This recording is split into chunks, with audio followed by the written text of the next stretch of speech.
by two Veronica Nicto. You must remember those words. Gordon's alive. You know what the Turing test is? I know Kung Fu. Dead or alive, you are coming with me.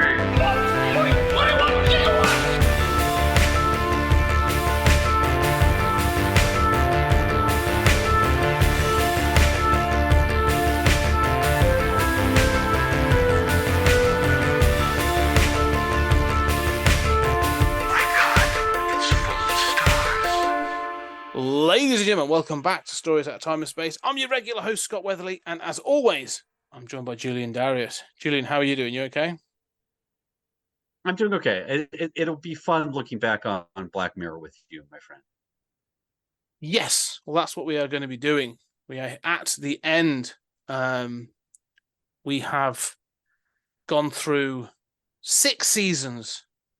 I think it's something like 27 episodes. Including bonuses and stuff, and we are now at the wrap, ready to give our final thoughts. Give our final thoughts on the series as we say goodbye to Black Mirror. I don't want. Basically, the two things we're going to do: we're going to give our final thoughts, and we're going to go down. I've got my top 5 episodes. So let's just go in with an overview, shall we? What are your thoughts then, Julian, overall thoughts then on Black Mirror? I feel really bad about how this sort of inner season has gone in a way. Because I think we both started it having seen half, give or take, of Black Mirror, maybe most of it, but not all of it. And really enthusiastic about covering Black Mirror together. And I'm certainly glad that we've done this. I'm certainly, love talking about it with you. But I think that both of us have kind of soured on Charlie Brooker and Black Mirror to one degree or another. And, so that makes me feel a little sad, to be honest. I still think it's a great show. It's an important show. I do think it compares to, classic Twilight Zone. I think it's of that caliber. But it's interesting to me how times have changed, and we expect a higher standard of quality. It's also a one-man show, more or less, in a way that Twilight Zone wasn't even. And, our standards are just a little higher for, this kind of budget and stuff produced this late compared to, a show that is from the 60s. So yeah, I don't know. We've identified a lot of sort of repetition tropes that kind of annoy us. What are your thoughts heading into the wrap here? Similar. I mean, it is. I mean, before we'd gone into this, I think you and I said we'd watched up to a point, and my point was a lot earlier than yours. I'd really only seen the first 2 seasons, and they're sort of like the original Channel 4, lower budget, kind of sort of like, they're on restrictions, but a little bit more inventive, and sort of I had remembered from seeing them on television. So I came in with there were certain memories of going, oh, well, I remember it being dark and being sort of quite cynical and that sort of thing. And then as we went through it, there was that thing of like, well, actually, there's a bit of comedy in here and there's this and that. And so although we sort of like, I still think the first episode, the national anthem, is a really weak. I get why it's the first episode with the, screwing a pig, trying to make a statement.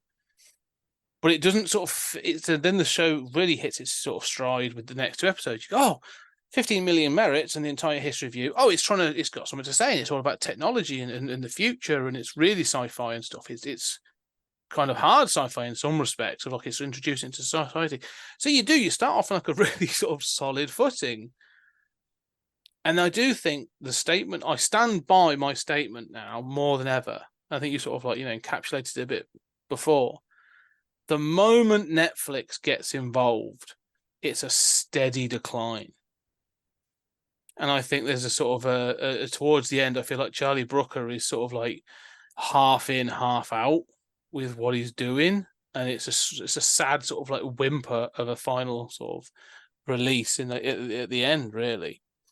But there are flashes. Yeah, The thing is, I said sorry. So the thing is, but throughout, there's like flashes of brilliance where you do go, "Oh, that," and then like it sort of, it's that sort of the highs are high and the lows are quite low. But to me, yeah, it just sort of like it's a steady decline sort of after a while. Yeah, I don't agree with that. I mean, and I have to. Maybe it's because I feel the need to defend, Netflix in my country.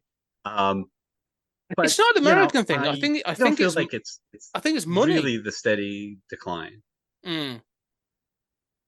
Yeah, I often see that in various franchises, but I don't know. I don't see that here. I think that there are, when I look at uh, episodes that I've rated the highest in my own guide, um, there are an awful lot from especially season 3 and 4. Um, less so 5 and 6, but 3 and 4 have very strong content. I think they are on par, at least on par with seasons 1 and 2. I don't feel like they're sort of phoning it in at all. I can't imagine. In fact, I can't imagine the series. The series would be nothing. The series would be, I'm overstating it, but the series would be nothing if it were the first 2 seasons. Oh, it'd been It'd be an forgotten by now. interesting 100%. It'd have been six forgotten by now. episode anthology. Yeah. Right, exactly. I mean, it'd be like, those were good 6 episodes, I mean, but it's, then a special, right? But, then you have seasons, 3 and 4, San Junipero's in there, Callister's in there, like, there's a lot of strong stuff in 3 and 4 that you can't imagine this show without. So yeah, I don't think it's a steady decline. I think I would kind of break it into seasons 1 and 2 being like the British stuff, a little more low budget, shooting a very high average. But don't forget the worst episode is in there, which is White Bear. I mean, still in my ranking, worse than anything else. It's joint bottom for me, by the way, that one. But carry on. Okay, so 3 and 4, I would say, are sort of the classic Netflix stuff, and then Bandersnatch and 5 and 6 are sort of the Black Mirror, where you feel much more Brooker kind of struggling with repeating himself and really branching out and trying to do stuff that's different. And some of it succeeds, some of it doesn't. Mostly it isn't as high as the old stuff, but I kind of give it points for doing stuff that's new, except when it face palms, it falls flat on its face, and then it's kind of frustrating. So that's kind of how I look at the show in total. And let me know where you disagree, or if you still think it's a steady drop. It's like when you see a graph of like, they'll show you like the declining housing market, or like the economy's in free fall, but it sort of spikes up and down, but it's generally sort of going in that downward. That's sort of how I see it. In that, like, you're right, as I said, there's moments of like flashes of brilliance. There are lots of episodes where I like bits, and as I say, there are actually sort of 3 of my episodes come from after season 3. Is in my top 5, but what my frustration is, and it's sort of true, I think, of the beginning as well, is like, I think some of the issues that exist early on become more and more obvious towards the end. And I feel that like from repetition, like poor story structure or storytelling choices at times, things like that. But the repetition. I mean, if I have to watch another episode of characters acting things out inside a computer, then but there are like you said, even in sort of like every episode has got a moment where I'm like, oh, that's kind of cool, or like, oh, I'm liking that. or like it'll do something where I'm like, that's the pitch, that's the moment that's getting you, and then all of a sudden, like, it blows up. I mean, I'll start to give examples, but then like, that becomes more and more obvious as you go along. So there's sort of like there's good episodes, and then you just go, oh, he's trying really hard to have like a shock ending, and you go, stop doing that, just work through the idea that you've had. I also agree with what you're saying. The one thing I would say is, I think I would praise them for, is as it gets to sort of like potentially sort of 3, but more 4, I think is where we said it, is that thing of trying different genres or trying different approaches. So, like you say, I'd have to say that the USS Callister stuff, where it does the Trekkie bits, really, really good. But I found there was massive flaws with that episode.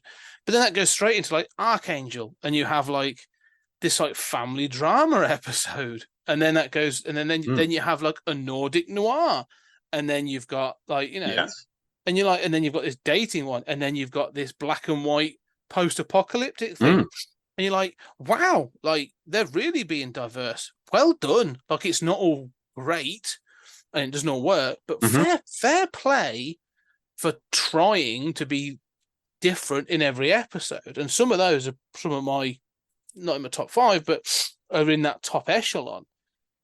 And I think we talked about it, and the more I reflect on it, the more I think 4 is probably, as a season,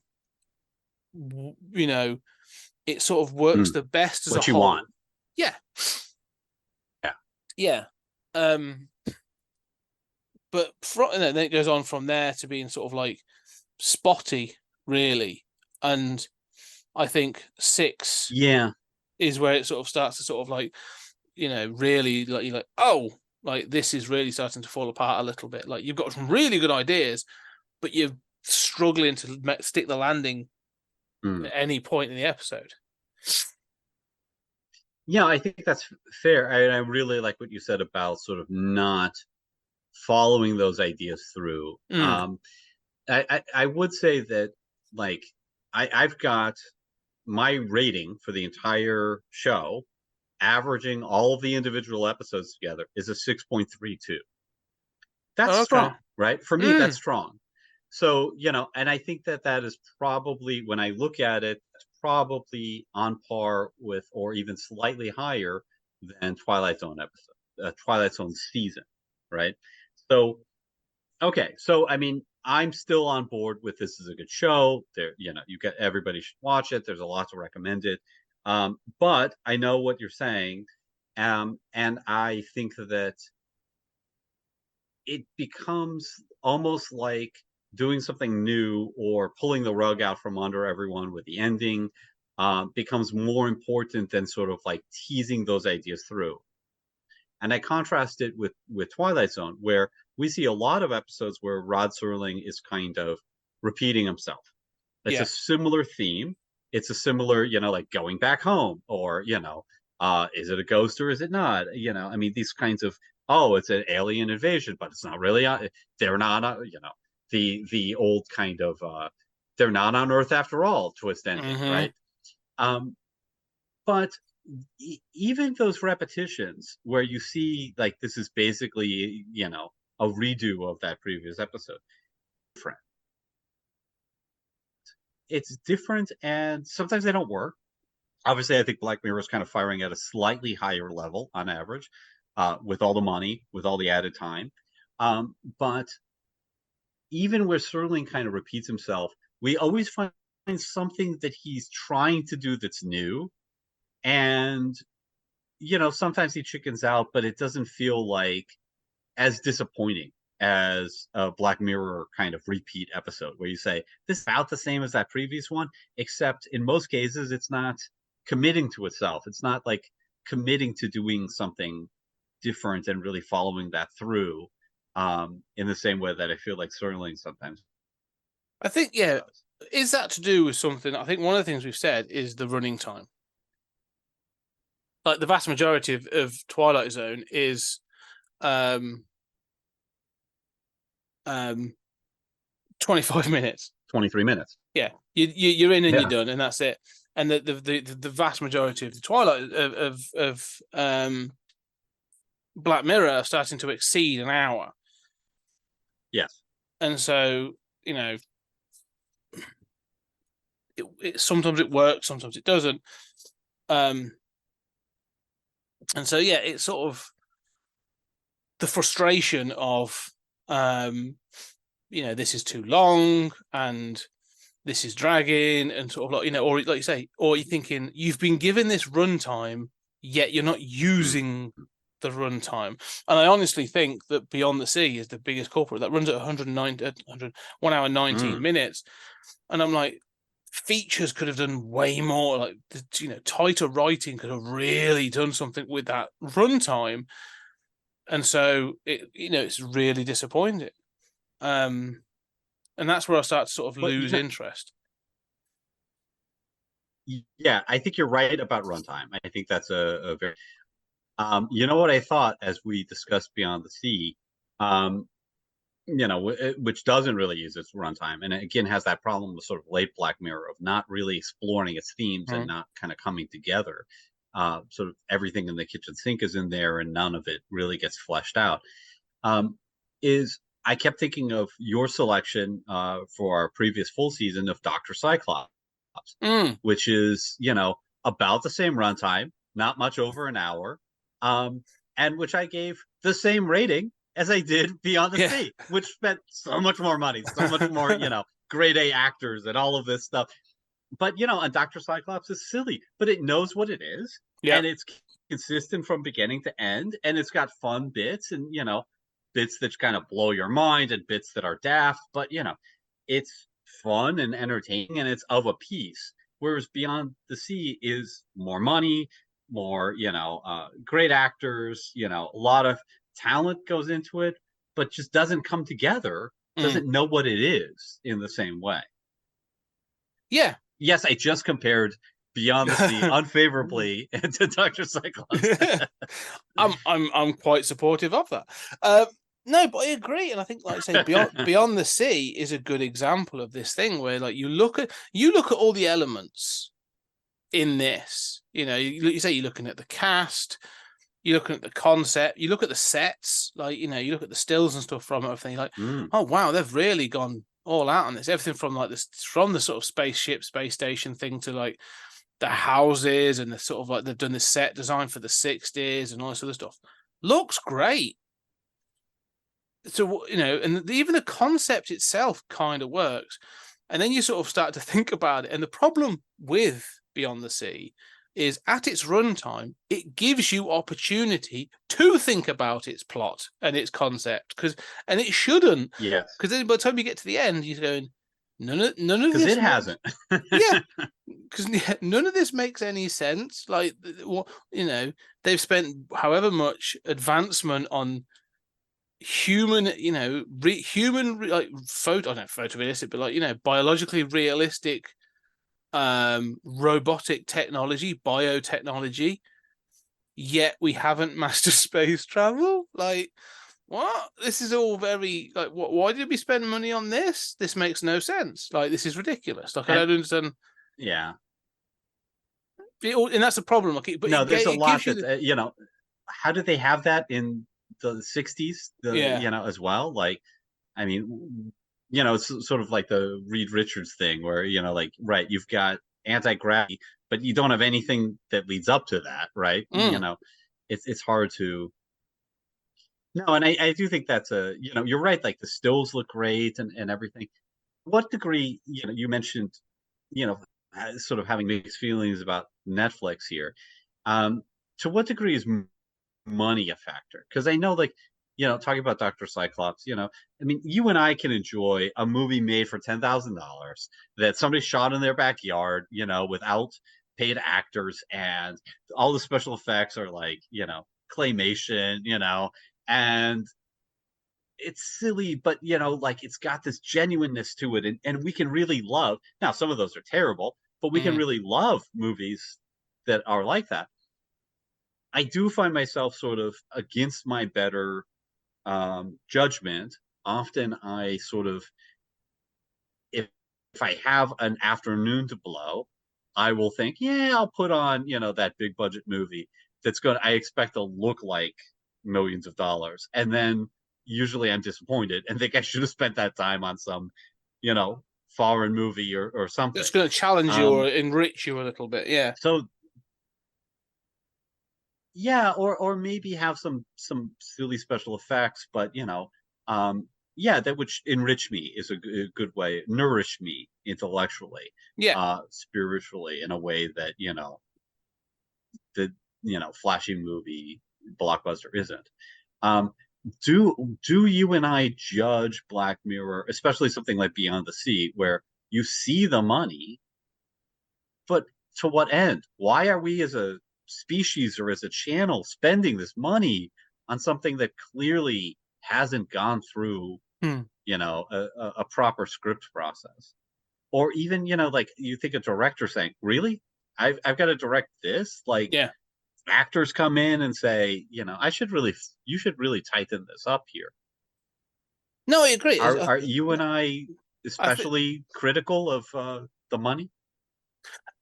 I think so, but I think when you get to genre fiction, I think let's let you say about a big multi-billion blockbuster, like let's not defend them, because we've also watched I've also watched Ant-Man Quantumania, and more recently a couple other films like Marvel films where I've just gone, wow, this cost a fortune and this is awful. Like, I've really sort of gone off those, because you're just like, yeah, they've spent an awful lot of money. It looked kind of shiny, or even with Quantumania, it looks kind of cartoony, but it's not good. There's a part of me that sort of has this thing about money, and I think one of it comes down to is in the streaming. Let's call them the streaming wars. If you go across where money is being really spent on shows, and Netflix has done this, like they've spent money on genre fiction and other shows, and they're really good. I'm not a massive fan of like the Witcher series, but I thought the first season was good. It's the fans have liked it, and sort of the money was well spent. It's on screen, the cast are good, so on and so forth. I would say the same thing of like Amazon have done this with a number of things. Like they've tried all kinds of things, from Periphery to Rings of Power to Peripheral. So yeah, to Rings of Power. They've done all kinds of different pieces. The Boys. Well, you look at it and go, yeah, it's a pretty prestige. Oh, yeah. They're pretty prestige show. They've gone all out. They've done well. This is well written, or it's sort of like it's fun to watch at least. Same with HBO and all these others. So they've all got examples of where they've done it and done it well. And so you go, yeah, this is cool. Like, and they'll have duff episodes or like whatever. But when you watch like an episode like Beyond the Sea, or there's a couple of others I would consider, where you go like, oh, they've spent a lot of money on this. Rachel, Jack, and Ashley too. Like, you've got Miley Cyrus, you're going to have all these sort of like musical sets, you have all this other stuff, and it's this. You sort of go, someone's greenlit this. It's gone through a number of hands, and this is what you've produced, and you've spent an awful lot of money on this. This is like bad. Like, how much sway does Charlie Brooker have at Netflix? Like this, I don't know. It feels almost lazy at this point, where they've gone, well, the story's not great, but we can throw a bunch of money at this. Look, we've got we've got Anthony Mackie in it. Oh, we've got Miley Cyrus in it. Oh, we've got Aaron Paul and Josh Hartnett and Kate Mara. That's what we want to see. Oh, we've got Selma Hayek. And they look great. Yeah. But I mean, in fairness, I will say, The Boys is enjoyable, but it is poorly written on some basic level. Oh, yeah. And The Peripheral has one of the worst endings you could imagine. I mean, if you think Westworld collapses under its own weight, wait until you get to the end of that. But, yeah, I mean, so maybe I'm just a tough critic. But I mean, those have money too. I mean, that's what my point though. I'm an American. I love big budget stuff. It's just I still need it to be, it doesn't even have to be smart, right? I mean, it can be fun. But it has to be of a piece. And I think one of the ways that, I am always very critical of things is when they don't know what it is, right? When it breaks its own rules of narrative, or when it tonally shifts and doesn't really commit to anything, right? plays around with some themes, but never commits to them and explores them. And I think that's when I get most frustrated. And I have been frustrated, especially by the weaker Black Mirror episodes in the last couple seasons. Well, I think the thing is, like you say, if this really has got, we say about Charlie Brooker having sway, but if you're going to give this money, and you know that people are coming to Black Mirror to have that cynicism and to have that to almost have their face rubbed in the fact that they are a part of the problem, like. But that's the truth, isn't it? Like you are just as no, bad you're as right. You're right. Like... I appreciate the blunt quality. But that's sort of part of the thing. Like it never, like you say, you need to. Watching Black Mirror is a masochistic experience, and if it's not, you've done something wrong. Well, no, seriously, there are a couple of episodes. I'm gonna when we get to some of the episodes, like, yeah, it is. It can be. It should make you feel a little uncomfortable for different reasons. There should be episodes that you go, I love that, but I've really come out of that feeling a little bit shaken, or like, oh, it's got under my skin and I'm thinking about it days later. Like, this has really challenged me in the way I view this technology, or how I use technology to parent, or how I use technology to communicate with my friends, or whatever, privacy and access and data and robotics and blah blah blah. All this, it should feel a little bit uncomfortable, like a little bit close to home. That's what a real satire should be. Like, it should be like, I'm going to be ridiculous, but I'm also going to make you sort of feel a little bit uncomfortable. And I sort of get to the point where, like, it just becomes a bit like when like gross out comedies just become they're like, they start off and you'll get like, it's a gross out comedy, but it's got heart, or it's a gross out comedy, but it's got a message about this, or like whatever. Eventually, by the third sequel, they're just like, now it's just sort of like a gross out comedy for the sake of, like, now it's just Jackass, which I ain't gonna lie, I like, but like is just people doing stupid stunts. And you're just like, okay, that's sort of like, do you know what I mean? But that's where I'm sort of looking at Black Mirror and saying, like, for some of the episodes we've talked about, like, carry through to that inevitable dark ending and really hold to, because I mean the ending of Beyond the Sea, I want to use that as a good example. The ending of Beyond the Sea is dark. Like, it's really sort of like it's supposed to shake you. Like, he's gone for the gut punch. He tries to pull the rug with the ending, like you find out that he's used his replica and he's gone down and killed the family, so they're now in the same boat trapped in space. Like, it should feel like, as you said before, inevitable. Well, those characters are dead and they've died off screen. You follow them. Yeah, it should feel inevitable. It should feel inevitable. Yeah, but as we got to, like you said, we both said when we watched the episode, like, it gets the ending, it comes sort of out of nowhere, where you're like, oh, you haven't really depicted like a lack of sanity, like this person's lost their sanity, or the depictions of grief or isolation, or like, you haven't shown us that, or some form of like PTSD because he sort of experienced his own death. Like, you haven't gone through that thing of showing us this sort of like character arc. So the ending sort of comes out of nowhere and you go like, oh, okay, well, I know where you were going then, but you never sort of took us on that journey. And the same for, like, we on the last episode when we talked about Demon 79, it's a very similar thing. And you go like, well, the episode sort of plays with these ideas and it presents this other bit and then goes a completely sort of like mundane and sort of kind of like silly way for the ending. And you're like, that's not really what I was hoping you'd set up. Like, it just comes that, and when you think like, oh, you've had this opportunity to really do something here, and you've either taken your foot off the pedal or you've backed off in another way. It feels just kind of disappointing. Yeah, I think what I would say is that those endings that you're talking about are cynical endings, but they're not, in that way, they are sort of like a superficial pastiche of the old Black Mirror, right? Like, got that cynical ending, but they don't, as you say, leave you haunted, right? You never are going to be like, oh, I'm thinking about what are we doing sending people up into space? Like we're messing with people's minds. We are not designed to survive out there. We will go crazy. Other movies have done that better. That is not what Beyond the Sea is about. It is just objectively not what that episode is about. No. It's about specific characters, but it's just a surprise ending. And same thing with, Demon 79, like you're not haunted by like how close we are to nuclear war or, the evil in all of us that if encouraged by a demon would be unleashed or something. It's just like, this was clever. Here's your cynical, ending. And I do think that a little bit of that, like, cleverness gets to be annoying too, right? Where it's like, it's like that kid who's sort of like clever, and you're like, yeah, you're a smart kid, but you're not as smart as you think you are. This is, like you're not really doing the work.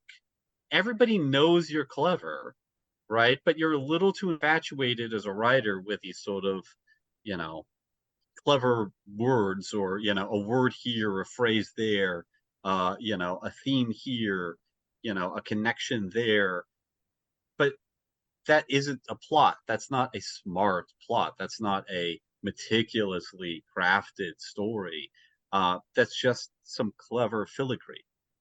Yeah. And I think again, like, this is it. Like you say, he's clever to a point, and again, there's this flashes of brilliance. Personally, I find that those flashes of brilliance and that cleverness comes through in often in like the smaller moments, which is I think what you'll find as we go through. Like my enjoyment comes from the smaller episodes, but there's moments where you'll have it in like there'll be just like in the middle of nowhere there'll be like an exchange. The dialogue's like, oh, this is really clever. This is really good. I'm liking this. And then it moves on from that into something bigger, and you're like, oh man, no. But like he often has like these moments when you're just like, oh, that's really good. I'm liking how this goes. And this goes for pretty much, I think, almost all of them. They'll have these moments where the dialogue and sort of these exchanges or this sort of like you can feel it like coalescing into something, and he's presenting something that's good. I think like a couple of examples of this is like the Black Museum.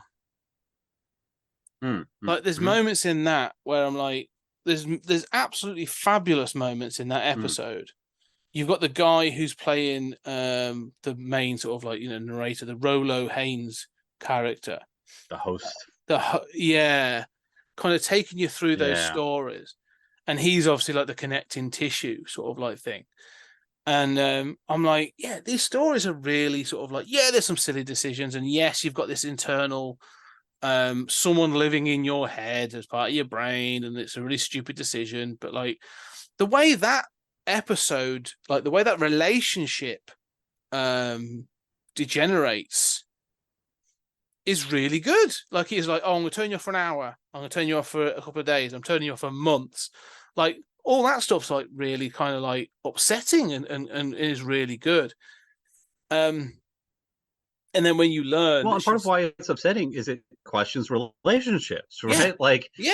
We commit to each other, and yet like, would I really want to, like we talk about like soulmates, right? But like exactly. If I could be united in one body with this person, oh, that would be miserable really quickly. So what does that mean? This is what I'm saying. Like it makes you sort of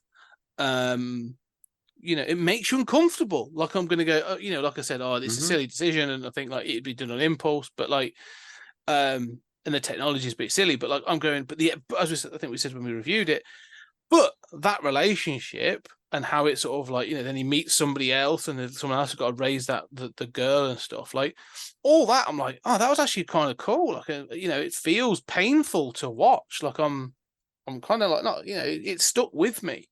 It's hurt you in that. It's hurt me in that kind of way.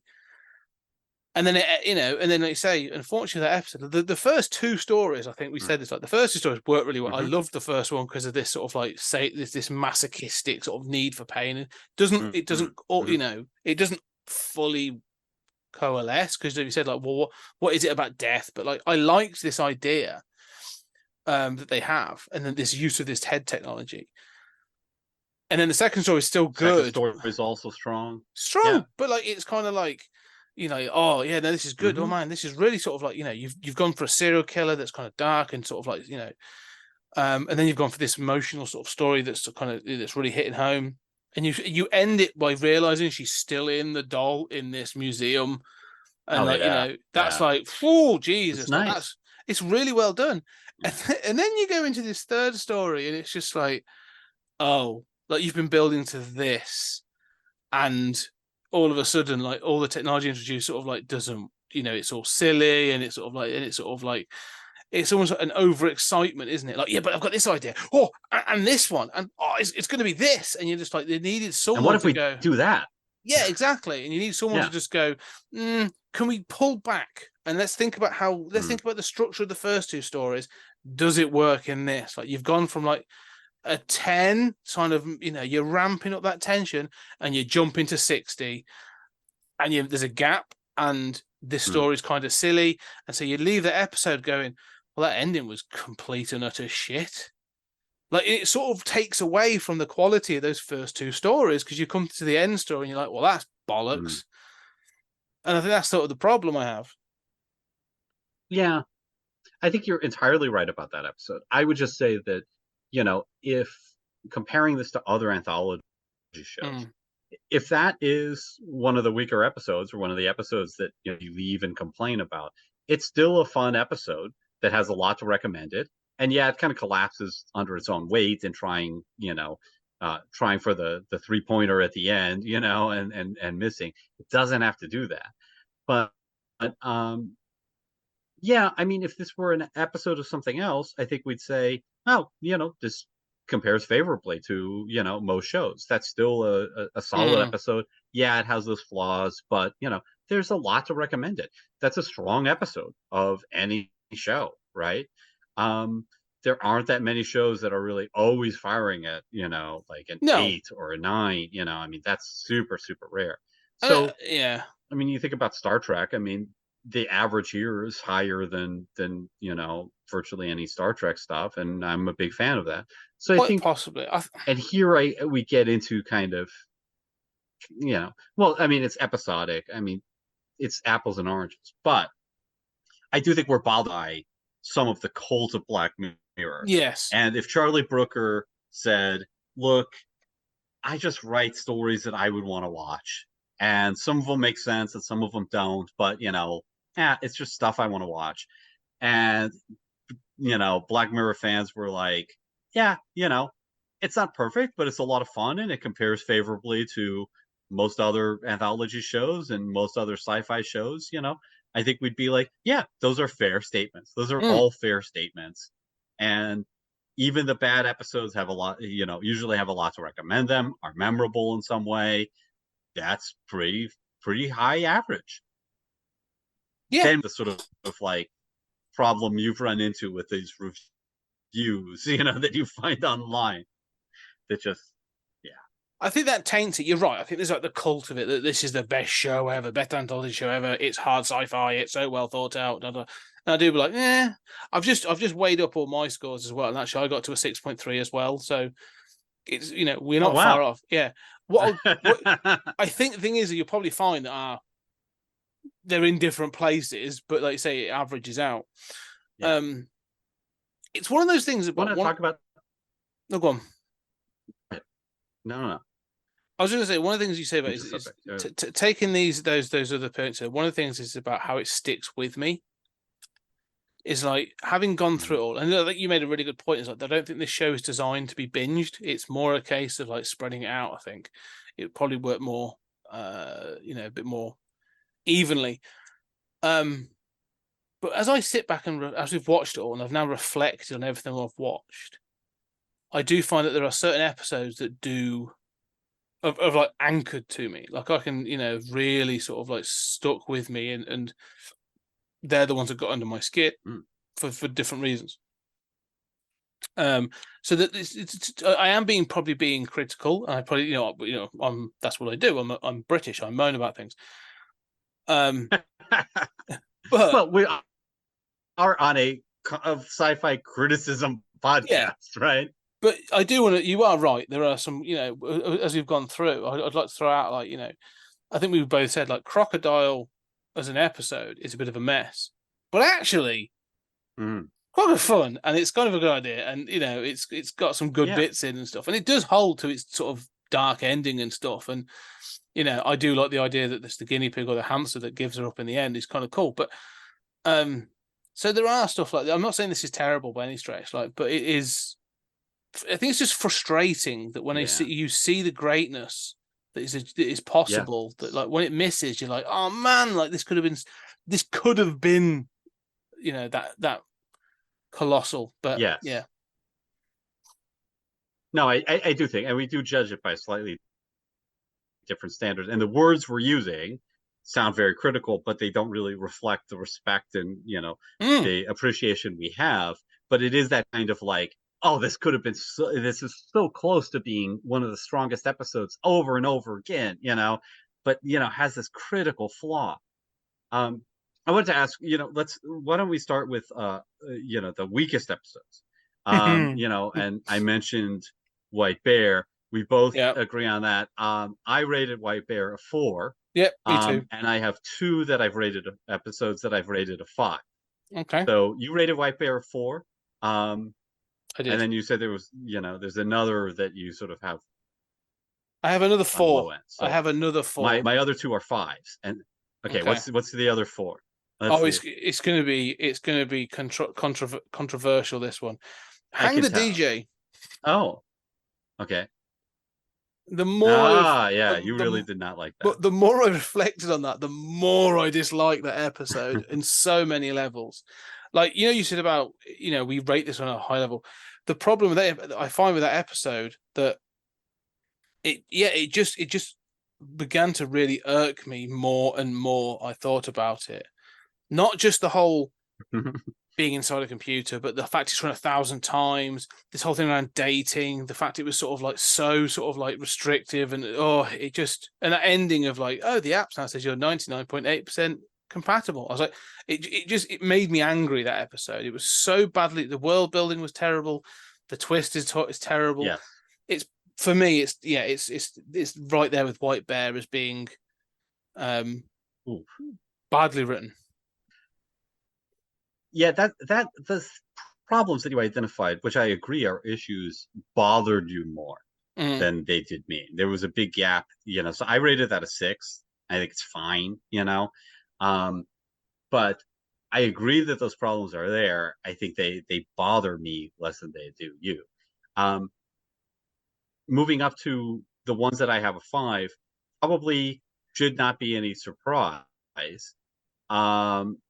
My two that I've rated a 5 are Nosedive, which we both had problems with, and Maisie Day from just this last couple episodes. Okay, that's interesting. I have both of those as a 5 What are as your well. other sort of stinkers? So I have Nosedive is You a have very 5 good as well. taste, Scott. Yeah, and Maisie Day. Okay. The other one that actually I've downgraded in the last day because I've been thinking about it, it's now on a 5, is actually Beyond the Sea. Yeah. I have that as a 5.5. Yeah. So, yeah. And the other one there's one I've upgraded. I mean, I should say I did a bit of it because I was like, and I upgraded. Joan is Awful has gone from a 5 to a 6. Now, that's because it's, as I reflect, there's bits that have made me chuckle, but I still don't think it's a good episode. Okay. Okay, let's yeah, I've got Joan is Awful at a 7. I think Joan is Awful is by far the best of this last 6 season, for me. I think it's solidly good. I agree it's got problems, but I also think it works. And I think the metafiction works for me in a way that it doesn't quite work as strong for you. Yeah. It feels to me, I mean, I would compare Joan is Awful. I would say it's better than Being John Malkovich. if I have to choose between those two. I'm not seeing that As in both kind of years. Yeah. metafiction, interesting characters. I Okay. think I would prefer Jonah's Awful to that. Okay. Um, so I'll go through that. So okay, what about best episode? overall, Mm. okay, let's go overall then. Should we start from the beginning? Because I've got some eights really that sort of stand out. Well, And you, again, you want to just go through every episode real no, quick? 27. No, it would take too long to do that. I think Or we'll be here start with forever. the Because we're at 44 minutes. So I'll tell you what, let's go for. I'm going to give you my top 5 in the order from season 1 to season 6. So as I go through, these are my top 5 episodes. Oh, So okay. I'm going to just do Okay. that. So the entire history of you, and then it jumps to Shut Up and Dance, which is season 3. Hated in the Nation, which was season 3. Then Archangel, which is season 4. And then from season 5, Striking Vipers. So yeah, the entire history of you, Shut Up and Dance, Hated in the Nation, Archangel, and Striking Vipers are my 5 top episodes.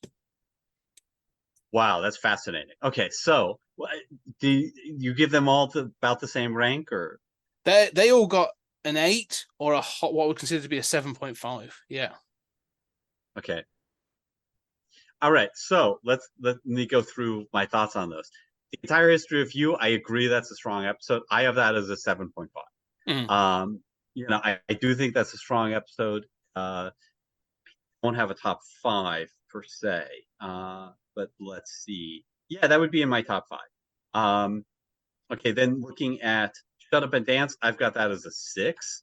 I think you are much more charmed by that than I am. I mean, that's the one with the blackmail causes you to Yes. do whatever the blackmailer wants, and it's interesting, but I am just sort of like, I don't buy the plot. I think it's well done, but I sort of don't buy the plot on the most basic level, and that kind of detracts. Then let's see. So that's Hated in for the me. That's Nation. it. Yeah. Yeah, I'm trying to remember what that one was. I've got that as a 7. The robot bees and how they were used, and then the social media was choosing people to kill. Oh, right. Yeah, that's the sort of like action movie. That's just like a really good action movie. It was like a detective So I've got that as kind a of 7. Yeah. I had that as an 8. Yeah, so yeah, I've got that as, so I would say that's in my top 11. Right? Definitely not in my top 5. But I would say, that's a solid 7 for me. Okay, Archangel.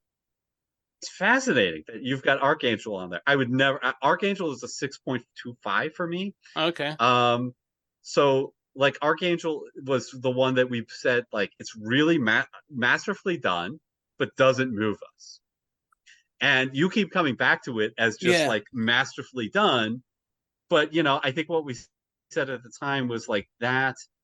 This is with the monitoring your son thing. There was an episode that was directed by Jodie Foster. That it was kind of masterfully done, doesn't have a lot to ding it for, but just doesn't move us. And then Crocodile, the one right after, has lots of flaws, but was just more fun to watch. So it's interesting to me that maybe, like, in retrospect, you've moved I think Archangel up slightly. I feel like it's I said, like, it's the ones that stuck with me. Crocodile is just outside of my top 5, I would say. But Archangel, like you say, it's so well done, and it's in like you say. I think this is whole thing for me as I've reflected on it as almost like a parent, and this idea of like letting kids go and having to face up to, having to sort of go through that and stuff. It's just made me think about things. It stuck with me as a sort of like a thought piece, which I think is when I consider it to be successful. So yeah, no, that sort of came up. And then the final one for me was Striking Vipers, which we were both like very impressed with. Yeah. Striking Vipers is definitely in my top 5. So I mean, I would say for me, reluctantly on this viewing, San Junipero's number one. Isn't even in your top five. San Junipero's number one for me. And Edge is out. I mean, it just works for me. It edges out USS Callister, which isn't in your top five. So top two are not even in your top five. So that's fascinating. I don't. And then for me, in third place is Striking Vipers, which I think is sort of like doing a lot of San Junipero, but still hitting on a very high level. I think it compares unfavorably to San Junipero, but like I've literally got them as like a 7.75 and a 7.5, right? That's the granule and nuance that I've got there. I don't know if you have any thoughts about those top three. No, I mean, to me, those are clearly the standouts that live in my brain. Yeah. San Junipero, I've got like I've used IMDb. I go back on it. I gave it a 6, and I think it's because it's the first time I was like, oh, I'm getting bored of these people inside a computer doing things. I'm kind of, and then I think the US Callister gets a 6 for the same reason, where I'm just like the Trek side of things really works, and it's kind of fun and it has good ideas, but then the DNA machine, it's just little silly things like the DNA machine that remakes them with memories still really angers me. And then the fact that they're basically off doing as like individual sentient characters off in the internet doing stuff, sort of, I was like, yeah, okay, it's just, yeah, it's fine, it's a fun episode, but like it starts to sort of that whole thing of it, as I told you, like, anything about sentient characters inside a computer doing stuff really starts to grate on me. Like, I'm so done with that idea now. But yeah, we're never going to cover Lawnmower Man, are we? No.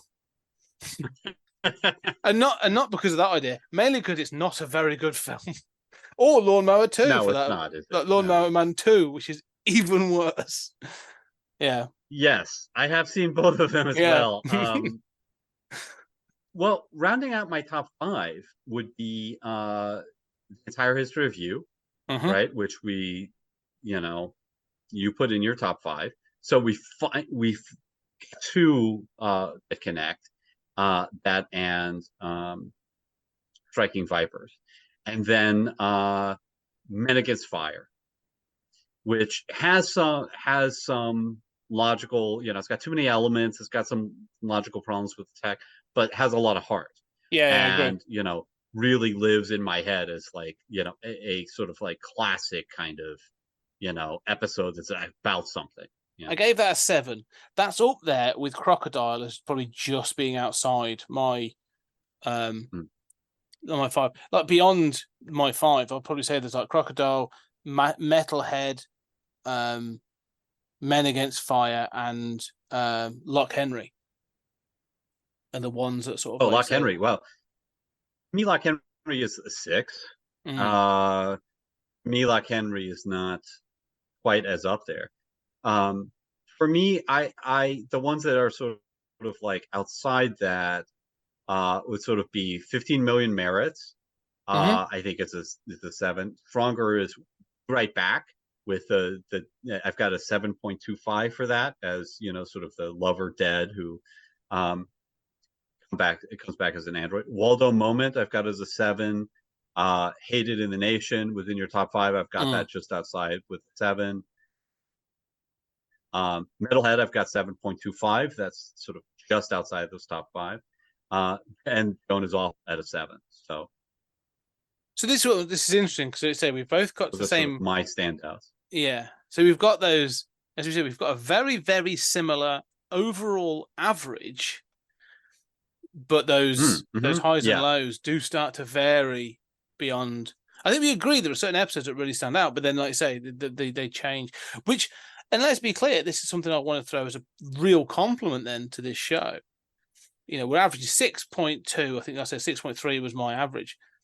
It's quite strong. That's above average. It's a strong show. There's some really, really good episodes that I might even go back and watch again. There's some that I will never touch. But the fact that this speaks to people differently and is able to produce those stories that does speak to people differently is actually a real solid compliment, that we've come out and gone, it's a good show, but we took different things from it and are able to appreciate that is really good. So I'd say that's a definite compliment as to what Black Mirror is able to achieve. Yeah, and I think that as we've talked about those episodes, it's been really fun, being able to say like, "Oh, I love that moment." And you're like, "Yeah, I love that, but I'm irritated by this bit," and it's refreshing to me, especially compared to some other reviewers, that we're on the same page and we're able to talk about these, and I can say, right. I mean, it is San Junipero, it's people inside the machine, and it doesn't know that when you kill your body, it's a copy of you, like they're not reunited. You know. Okay. So we can totally agree on that. I mean, that is a fatal flaw if you want it to be. Totally admitted. You're either sold by it and charmed enough to ignore that or not.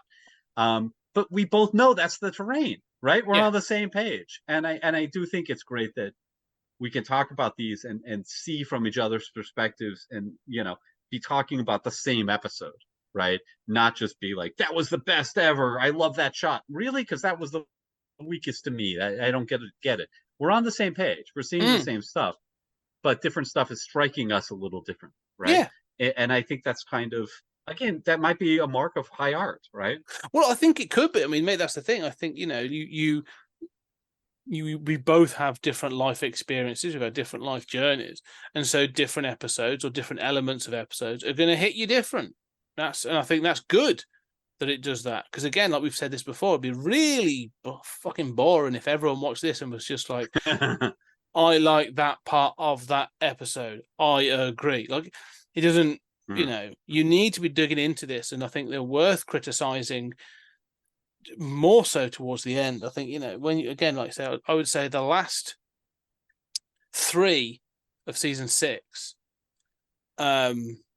is where I'm sort of like, almost like if I had hair, I'd be pulling my hair out going like, you are just degrees away from like epic classic episodes. And it's this thing of going like, I'm watching it going like this, but missing the mark by a considerable bit. Yeah, but yeah, it's that thing of like, you might be, you're 1 degree off at the beginning, but that 1 degree trajectory by the end is a mile away from where you could have gone. Do you know what I mean?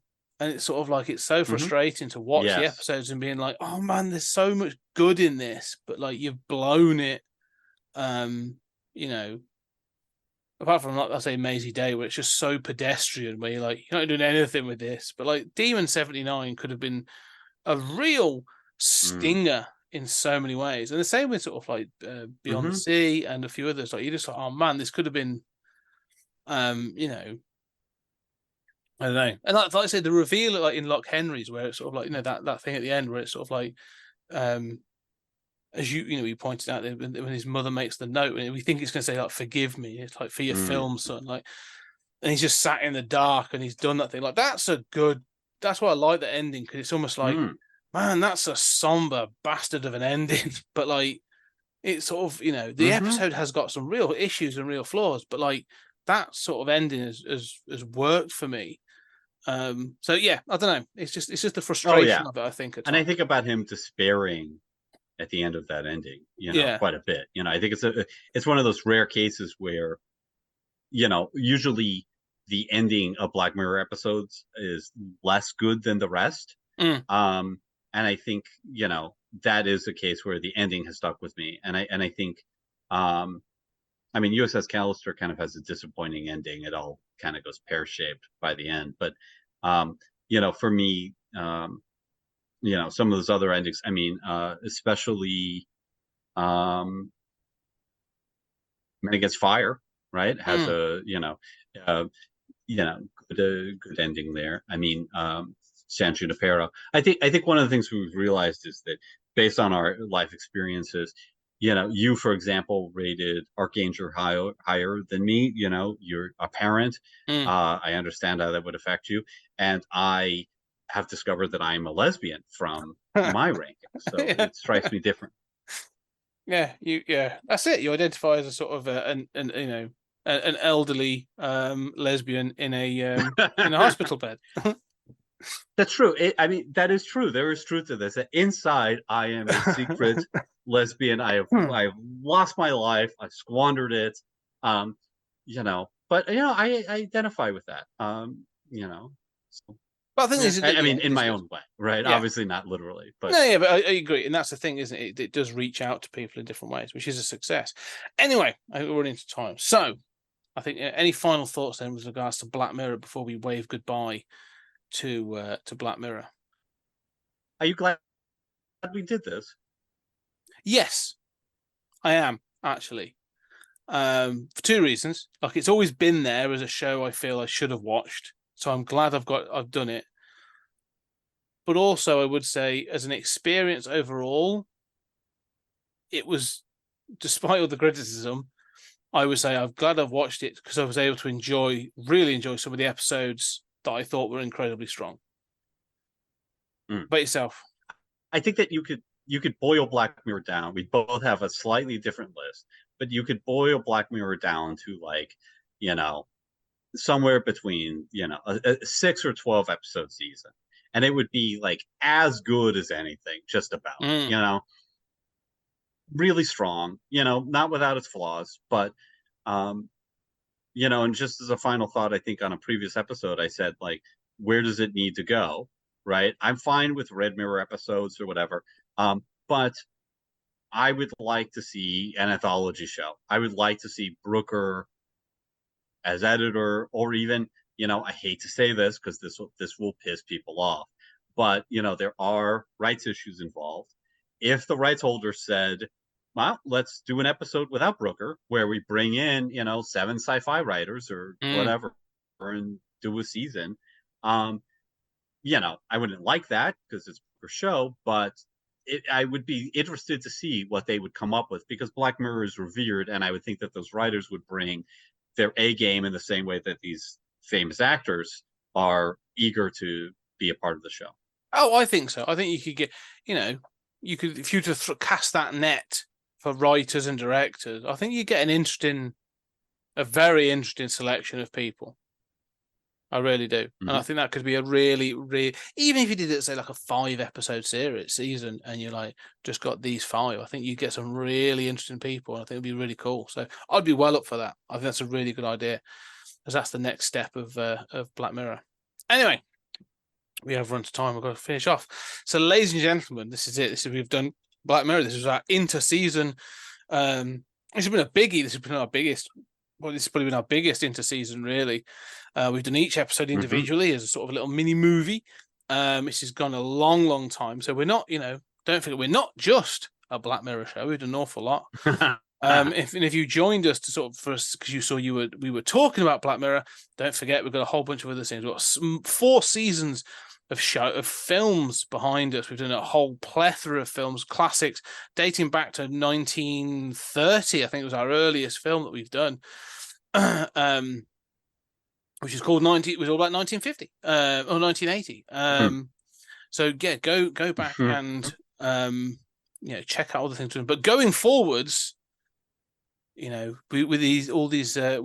ironic actually. I just realised something. We didn't know this was happening, but the last episode of Black Mirror ends with the nuclear bombs dropping and wiping out civilization, and now we're about to enter our post-apocalyptic season.